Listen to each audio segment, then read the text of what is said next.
आज विधानसभा में स्थगन प्रस्ताव की ग्राह्यता में प्रतिपक्ष ने अनियमित और दैनिक वेतन भोगी कर्मचारियों के बारे में अपनी बात कही। उन्होंने जो संख्या बताया वो आंकड़े थोड़े ज़्यादा हैं। निश्चित रूप से प्रदेश में आंगनबाड़ी कार्यकर्ताओं सहित अनेक कर्मचारी संगठन आंदोलनरत हैं। अभी बजट आने वाला है और लगातार कर्मचारियों के हितों में सरकार फैसला ले रही है। हमें उम्मीद करना चाहिए कि आने वाले समय में इन कर्मचारियों के हितों में भी सरकार के द्वारा फैसला लिया जाएगा। देखिए, कल जब हम सदन में हनुमान चालीसा पढ़ रहे थे, श्री राम जय राम गा रहे थे, ओंकार का नाद कर रहे थे, तब माननीय मुख्यमंत्री जी ने स्वास्थ्य मंत्री जी को कहा कि इनके लिए रेबीज के इंजेक्शन बुलवा लीजिए, और स्वास्थ्य मंत्री जी ने कहा हाँ मैं बुला लेता हूं। मुख्यमंत्री जी ने कहा कि कोई खत्म तो नहीं हो गया है, उन्होंने कहा हाँ है अभी। और उसी बात को संसदीय कार्य मंत्री जी ने यहाँ पर आकर कहा कि जानवरों जैसी बात कर रहे थे। तो इस सदन में जो उन्होंने हमारे लिए कहा है, अगर उनके लिए भी उसकी आवश्यकता है, अगर वो भी वही हैं तो हम उनके साथी हैं। और इस प्रकार की बात करना पूरे सदन का अपमान है, संसदीय परंपराओं का अपमान है। हम तो आसंदी को धन्यवाद देंगे कि उन्होंने उसको विलोपित किया है। वो तो सदन की कार्यवाही में ही नहीं आना चाहिए था। संसदीय कार्य मंत्री जी ने जरूर खड़े होकर खेद व्यक्त किया है, परंतु मुख्यमंत्री जी ने कोई अफसोस जाहिर नहीं किया है। और ये सदन के सदस्यों की जो अधिकार है उसकी अवमानना है। और इसलिए स्वयं संज्ञान में लेकर माननीय विधानसभा अध्यक्ष जी को मुख्यमंत्री जी के खिलाफ, स्वास्थ्य मंत्री जी के खिलाफ और संसदीय कार्य मंत्री जी के खिलाफ विशेषाधिकार हनन के प्रस्ताव को लाना चाहिए, उनको प्रताड़ित करना चाहिए। साथ में हमारी जानकारी में आया है कि पिछले सत्र के किसी एक मंत्री के प्रश्न को आधा घंटा चलाने के कारण विधानसभा अध्यक्ष जी को मुख्यमंत्री जी ने कुछ कहा सुनी की है, और उससे विधानसभा अध्यक्ष जी नाराज होकर कल से वो प्रश्नकाल में भी अपनी सीट पर नहीं आ रहे हैं। मैं सोचता हूं कि संसदीय इतिहास में इससे बड़ा कोई संसदीय परंपराओं का अपमान, उल्लंघन, लोकतंत्र की हत्या और कोई दूसरी नहीं हो सकती। और इसके ऊपर में निश्चित रूप से पूरे सदन को गंभीरता से विचार करना चाहिए, पूरे सदन को गंभीरता के साथ में चिंता करना चाहिए। आज हमने सदन में आंगनबाड़ी कार्यकर्ता, दैनिक वेतन भोगी, सहायक शिक्षक और 5 लाख से ज्यादा कर्मचारी, जिनको इन्होंने अपने जन घोषणा पत्र में वादा किया था कि उनकी मांगों को हम पूरा करेंगे, चाहे वो पुलिस के कर्मचारी हों, आज वो सड़कों पर उतरे हुए हैं। पूरे प्रदेश की प्रशासनिक व्यवस्था, कानून व्यवस्था ठप पड़ी हुई है, और इसको लेकर भी हम चाहते थे स्थगन में चर्चा हो, परंतु राज्य शासन कोई चर्चा नहीं करवाना चाहता। अब क्योंकि चला चली की बेला है, त्रिपुरा में, मेघालय में, नागालैंड में, यहाँ की जो अब मुख्यमंत्री जी को सोच लेना चाहिए कि वहाँ विपक्ष के दल का जो बहुमत होना चाहिए वो भी उनके पास नहीं मिला है। तो आने वाले समय पर छत्तीसगढ़ में क्या हालत होने वाली है। और मेरी जानकारी में कि कांग्रेस की एक रिपोर्ट में 46 एमएलए की टिकट कटने वाली है, और इसलिए अपनी सक्रियता दिखाने के लिए विपक्षी दल को बोलने नहीं दे रहे हैं। शून्यकाल हमारा अधिकार है, व्यवस्था का प्रश्न उठाना हमारा अधिकार है, प्रश्नकाल में प्रश्न पूछना सभी सदस्यों का अधिकार है। अगर उसको भी सत्ता पक्ष बाधित करता है तो मुझे लगता है कि छत्तीसगढ़ की विधानसभा का जो उच्च परंपराएं रही हैं उसको तोड़ने का काम और लोकतंत्र की हत्या का काम सत्ताधारी दल कर रहा है। आर्थिक सर्वेक्षण जो प्रस्तुत हुआ है और उसको आप देखेंगे तो जिस प्रकार से उसमें भारत सरकार से तुलना की गई है और तुलना करके ये ग्रोथ बढ़ाने का जो दिया गया है कि ग्रोथ छत्तीसगढ़ का उससे ज़्यादा है। मैं केवल 2 वर्ष 2022-23 के मतलब इसमें आप देखेंगे जो प्रति व्यक्ति आय और प्रति व्यक्ति जब आय में आप देखेंगे तो आपको समझ में आ जाएगा कि प्रति व्यक्ति आय में जहां भारत सरकार का 13.7% मतलब 1,70,620 रुपये प्रति व्यक्ति आय है और छत्तीसगढ़ का देखेंगे तो 10.93%, 1,33,000। तो सारे जो आंकड़े इनके हैं वो ध्वस्त हो जाता है, क्योंकि कुल मिलाकर के जो प्रति व्यक्ति आय से ये सीधा हम तुलना कर सकते हैं कि भारत और छत्तीसगढ़ की क्या स्थिति है और अंतर कितनी है। आज भी भारत में ज़्यादा है लेकिन छत्तीसगढ़ की कम है। तो ये जो दिखाने का जो प्रयास किया गया है ये केवल एक राजनीति है और राजनीति के अलावा मैं कह सकता हूँ कि छत्तीसगढ़ आखिर इतने जब बता रहे हैं तो विकास की दिशा में आगे क्यों नहीं जा रही है। छत्तीसगढ़ में इंफ्रास्ट्रक्चर जो ध्वस्त हो रहा है, छत्तीसगढ़ में सड़कों का निर्माण हो नहीं रहा है और आवास बन नहीं पा रही है, पेयजल की समस्या से जूझ रहे हैं। तो ये तमाम जो आंकड़े हैं कुल मिलाकर के आप प्रति व्यक्ति में देखेंगे तो मैं कहता हूँ आज भी भारत का बेहतर है। देखो, पिछले बार मैं विधानसभा में प्रश्न लगाया था और मुख्यमंत्री जी का जवाब आया था कि उसमें कुल 20,000 लोगों को नौकरी लगी है शासकीय, जिसमें मैंने कहा कि 2018 का आप 4,000 हटा लीजिए तो कुल मिलाकर के इनका जो आंकड़ा के अनुसार नौकरी के जो आंकड़े हैं, पिछली बार विधानसभा में मैंने प्रश्न लगाया था और मुख्यमंत्री जी ने जवाब दिया था कि कुल 20,000 लोगों को शासकीय नौकरी दी गई है। मैंने उनको कहा कि 4,000 लोगों को और हटा लीजिए तो लगभग 16,000 नौकरी मिली है इस सरकार के कार्यकाल में। अभी इस दौरान में मुझे लगता है कि थोड़ा बहुत बढ़ गए होंगे, लेकिन जिस प्रकार से नौकरी को लेकर के बात हो रही है, केवल छत्तीसगढ़ के युवाओं को छलने का काम इस सरकार ने किया है। और जिस प्रकार से 14,000 लोगों की जो भर्ती होनी थी, आज भी वो भर्ती पूरा नहीं हो पाई है, केवल वेरिफिकेशन हो रहा है। और पंजीकृत बेरोजगारों की संख्या यदि आप पूछेंगे तो 18 लाख से ऊपर आज पंजीकृत बेरोजगारों की संख्या है, लेकिन पता नहीं कौन सी एजेंसी को ला करके जो प्राइवेट है उनको 0 0 0 कहाँ 4 फिर उसके बाद 1 तक ले आए हैं। लेकिन बेरोजगारों की जो संख्या है पंजीकृत कार्यालय रोजगार कार्यालय में बढ़ती जा रही है और सरकार के द्वारा प्राइवेट कंपनी को वाहवाही दे रही है।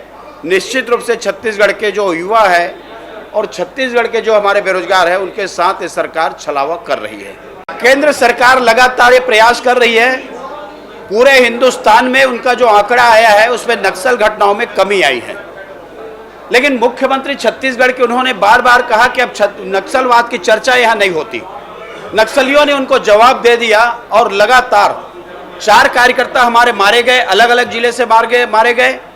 2 दिन के अंदर में 5 जवान शहीद हुए। तो छत्तीसगढ़ में यदि आप बोलेंगे कि नक्सल खत्म हो गए या कोने में चले गए या नक्सली का टेरर नहीं है, मैं कह सकता हूं कि छत्तीसगढ़ में कांग्रेस की सरकार आने के बाद नक्सलियों की गतिविधियों में वृद्धि हुई है। आदरणीय केंद्रीय गृह राज्य मंत्री आए हैं और उन्होंने अगर ऐसा कहा है तो उनकी गलती है। आंतरिक सुरक्षा की जिम्मेदारी तो केंद्र सरकार की है और उनको जानकारी आईबी भी उनके हाथ में रहता है, केंद्र सरकार के इंटेलिजेंस ब्यूरो जो है, और सारी बड़ी संस्थाएं इंटेलिजेंस की उनके हाथ में। मेरे पास आंकड़े हैं, मैं उपलब्ध भी करा दूंगा। 2003 में जिस समय भारतीय जनता पार्टी की सरकार बनी तब से लेकर 2018 तक कितने कांग्रेस के कार्यकर्ताओं की हत्या हुई है, नेताओं की, और कितने भाजपा के, और 18 से लेकर अभी 22 और आज 23 लग गया, इसमें कितने भारतीय जनता पार्टी के कार्यकर्ता की हत्या हुई है और कितने कांग्रेस के लोग मरे हैं, उनकी हत्या हुई है। ये आंकड़ा मैं दे दूंगा। उन सभी आंकड़ों में बहुत स्पष्ट है भारतीय जनता पार्टी के लोग बहुत कम मारे गए हैं। रही सवाल टारगेट किलिंग की बात, तो इस प्रकार की कोई घटना हमारे छत्तीसगढ़ में नहीं होती। नक्सली 1-2 लोगों को किसी कारणवश मारे हैं वो अलग बात है, लेकिन टारगेट जिस समय झीरम में हमारे बड़े बल्क की बड़े संख्या में हमारे कांग्रेस के नेताओं की हत्या हुई थी, तो उस समय भारतीय जनता पार्टी के लोगों की बातें क्यों सामने नहीं आती थी। तो ये कहना सरासर गलत है कि छत्तीसगढ़ में टारगेट किलिंग हो रहा है। मुझे लगता है उनके पास जो आंकड़े हैं वो सही नहीं हैं। अकेले जल संसाधन विभाग में 100 असिस्टेंट इंजीनियर और 400 सब इंजीनियरों की भर्ती अलग अलग समय में अलग अलग विभागों में बहुत सारी भर्तियां हुई हैं। ये सही है कि आरक्षण के अभी स्टे होने के कारण छत्तीसगढ़ के बेरोजगारों का अहित हो रहा है, और भारतीय जनता पार्टी के हमारे साथी अगर चिंतित हैं तो हम उनसे आग्रह करेंगे सरकार का जो आरक्षण के पक्ष में फैसला है उसके लिए भी वो राजभवन जा करके हमारी मदद करे। भारतीय जनता पार्टी के विद इन पार्टी उनका अंदरूनी मामला है, मैं बहुत ज़्यादा टिप्पणी नहीं करना चाहता, लेकिन लगातार हम लोग देख रहे हैं कि पार्लियामेंट की इलेक्शन में भी उनके सारे मेंबर ऑफ पार्लियामेंट के टिकट काटे गए थे।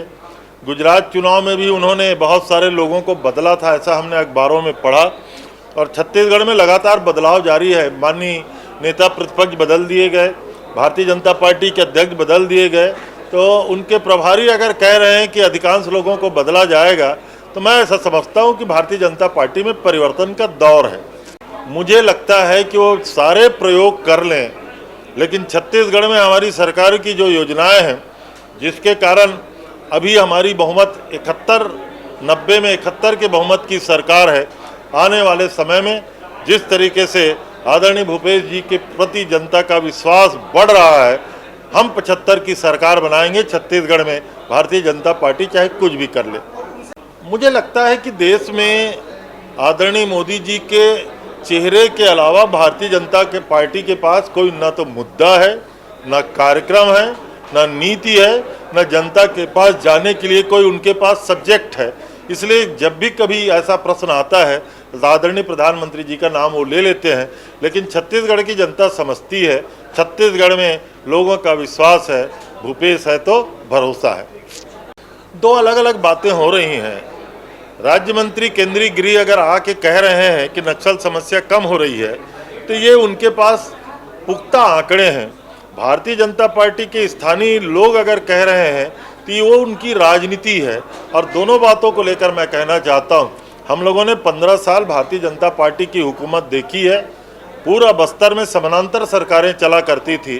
आज आदरणीय भूपेश जी के विकास कार्यों के कारण पूरा बस्तर लगभग नक्सल मुक्त होने जा रहा है। आखिरी खंदक की लड़ाई है, बहुत जल्दी छत्तीसगढ़ में नक्सलवादी गतिविधियों का अंत हो जाएगा। तो मेरे को ये बताओ, कोई पार्टी हारने वाले को टिकट देता है क्या? अरे जीत के आएंगे तो सरकार बनेगी, तो टिकट उन्हीं को देते हैं जो जीत के आए, और तमाम प्रयास यही किए जाते हैं जो जीत के आ सकते हैं। तो मैं समझता हूं कि कांग्रेस में जो अभी खलबली मचा हुआ है, कितने लोगों की टिकट कट रही है, भारतीय जनता पार्टी में वो आवश्यकता ही नहीं है। भारतीय जनता पार्टी में तो पिछले संघर्ष करके सब जीत करके आए हैं, और उसके बाद पार्टी के जो निर्णय होंगे सब स्वीकार करेंगे। ऐसा उसमें कहीं नहीं लिखा हुआ है। जिताऊ का मतलब है जो पिछले समय नहीं जीत पाए किसी भी कारण से, तो ऐसा नहीं है कि आगे नहीं जीत सकते। उसका आशय आप जोड़ेंगे, वो आशय नहीं है। जिताऊ का मतलब ये है जो जीतने की जिनकी संभावना है, प्रबल संभावना है, जो जीत के आ सकते हैं। यही कुल मिलाकर के उसका उद्देश्य है।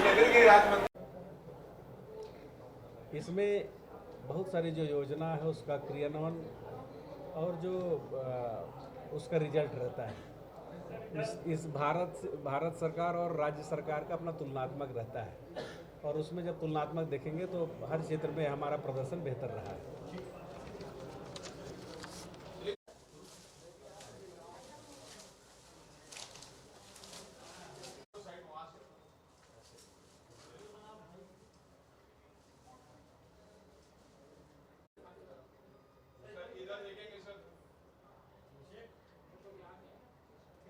बहुत सारी जो योजना है उसका क्रियान्वयन और जो उसका रिजल्ट रहता है, इस भारत सरकार और राज्य सरकार का अपना तुलनात्मक रहता है, और उसमें जब तुलनात्मक देखेंगे तो हर क्षेत्र में हमारा प्रदर्शन बेहतर रहा है।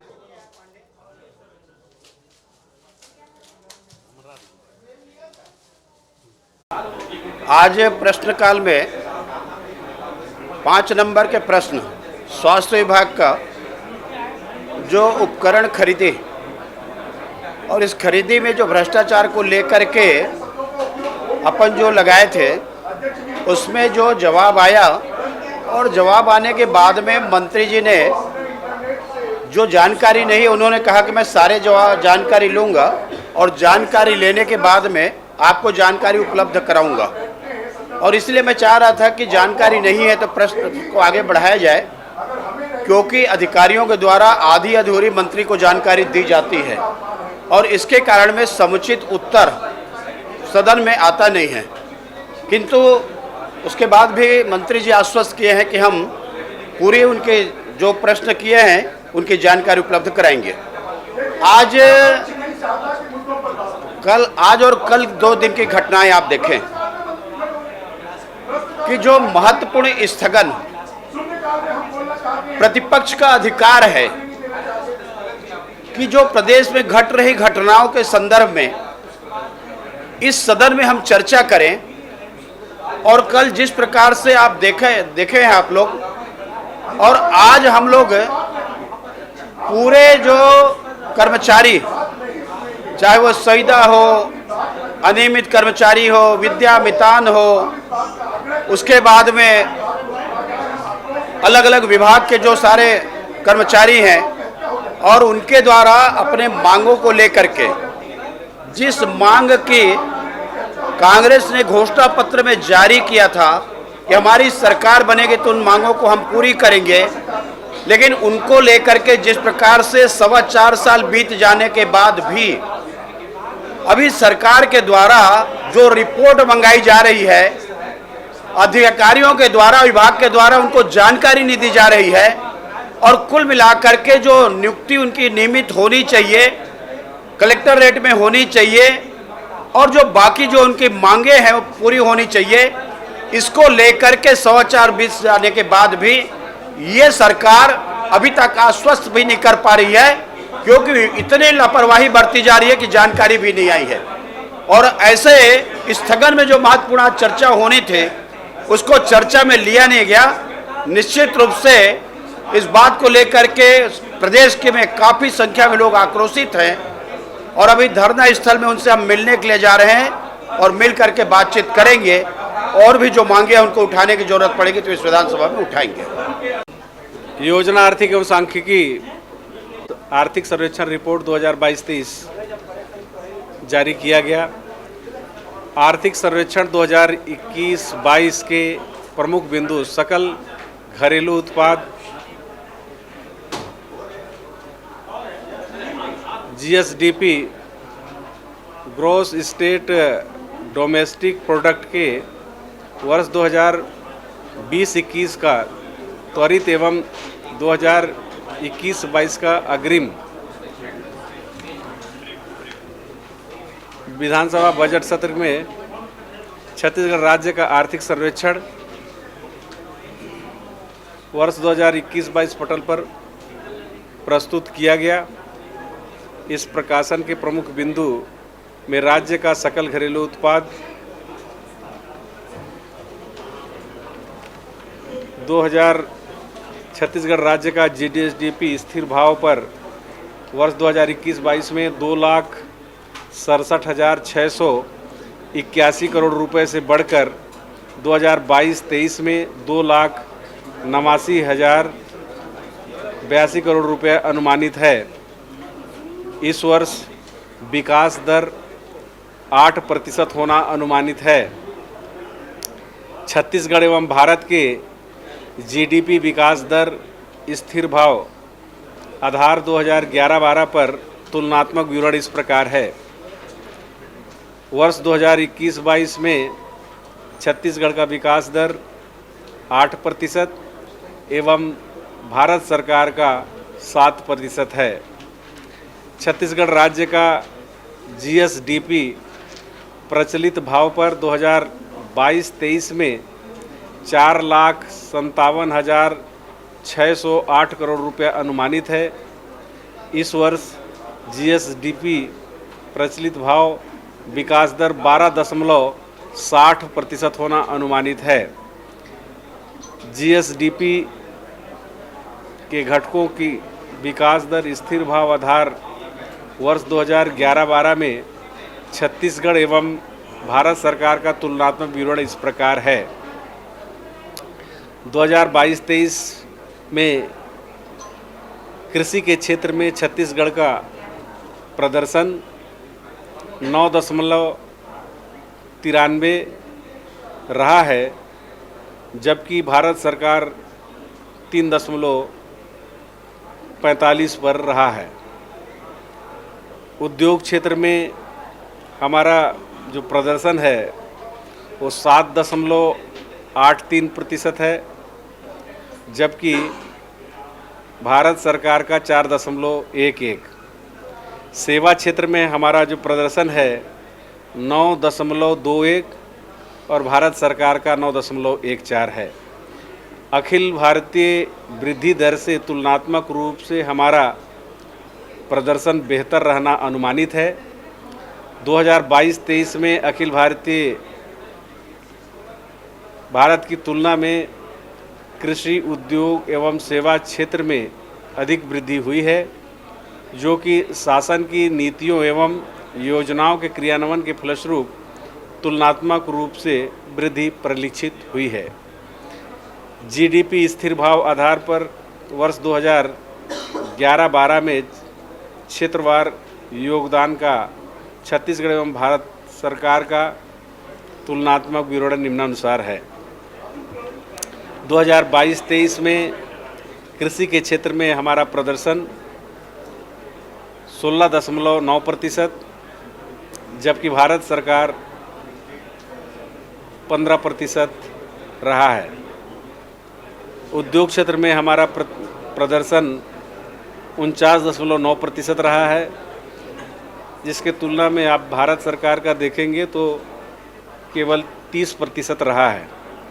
सेवा क्षेत्र में 33.2%, भारत सरकार का 55.0%। प्रति व्यक्ति आय निवल राज्य घरेलू उत्पाद प्रचलित भावों पर 2022-23 प्रति व्यक्ति आय 1,33,898 है, जबकि भारत सरकार का 1,70,620 है।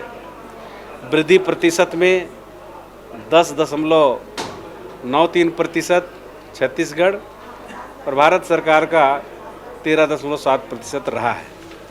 इस प्रकार से आर्थिक सर्वेक्षण रिपोर्ट जारी किया गया।